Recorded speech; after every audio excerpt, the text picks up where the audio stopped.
2025 সালের আইপিএল নিলামের দিন ছিল পৃথ্বী শের জন্য এক পরীক্ষার দিন। তরুণ বয়সে ভারতের হয়ে দুর্দান্ত পারফর্ম করা পৃথ্বী আজ ক্রিকেট বিশ্বে প্রায় হারিয়ে গিয়েছেন।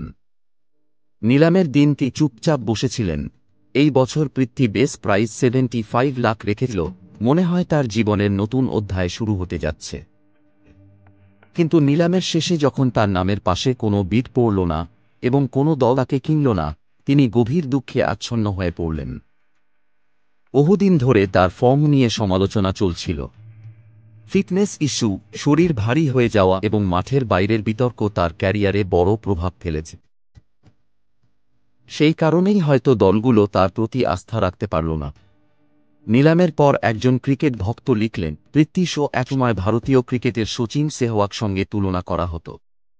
আজ তার অবস্থা এত করুণ কেন? কেউ কেউ সোশ্যাল মিডিয়া লিখছেন পৃথ্বীর সাথে থাকা অনূর্ধ্ব-19 বিশ্বকাপের সহপাঠী শুভমান গিল, রিয়ান পরাগ, অভিষেক শর্মা ও অর্শদীপ সিং এরা আইপিএল বড় দলের হয়ে খেলছে।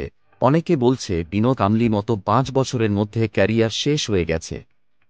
পৃথ্বীর এই অভিজ্ঞতা হয়তো তাকে অনেক কিছু শিখিয়ে দেবে। হয়তো এই ব্যর্থতা তাকে নতুন উদ্যমে ফিরে আসার অনুপ্রেরণা দেবে। ক্রিকেটে লড়াইয়ে ফিরতে হলে পৃথ্বীকে কঠোর পরিশ্রম করতে হবে। কারণ প্রতিভা থাকলেই যথেষ্ট নয়, ধারাবাহিকতা ও মনোযোগী একজন খেলোয়াড়কে কিংবদন্তি করে তোলে।